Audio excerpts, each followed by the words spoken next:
Today's boilers, as they have been since their origin, involve the complex production and manipulation of steam. The forced draft fan blows air into the system. A portion is routed to the pulverizers, which crush coal into a fine dust before pushing the mixture up through feeder tubes. The other portion passes through an air preheater, which transfers heat from the exhaust gases to the incoming air, raising the air temperature, reducing moisture, and producing a cleaner burn. The hot forced air and coal dust converge in the wind box, where the mixture is blown out through burners and ignited inside the firebox, transferring radiant heat to the water-filled tubes. The hot gases flow upward, heating the rest of the system through convection, before passing through the air preheater and ultimately flow into the scrubber, where pollutants are removed.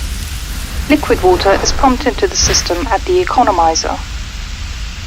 Gradually, it's heated to base temperature before gathering at the steam drum, the system's main distribution hub for circulating water and steam through the boiler. Liquid water flows through large tank-comers and into the base of the firebox. A network of 2-inch tubes line the firebox walls, and burners force feed a continuous supply of combustible fuel into the ultra-hot firebox. Eventually, the insides of the firebox burn so hot that its surrounding steel walls would melt if not for the tube-lined walls of liquid water.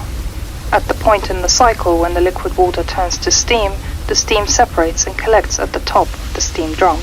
Because this saturated steam still contains small amounts of liquid water that would cause corrosive damage to the turbine, the saturated steam is routed back into the firebox and through superheats to burn off all but the smallest traces of liquid water.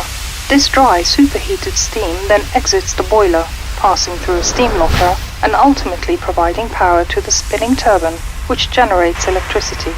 Finally, exhaust steam, now at a lower temperature and pressure, is sent back to the boiler through a dedicated reheat stage. This reusable steam is brought back up to operating temperature before returning to the turbine, providing additional power through a secondary stage.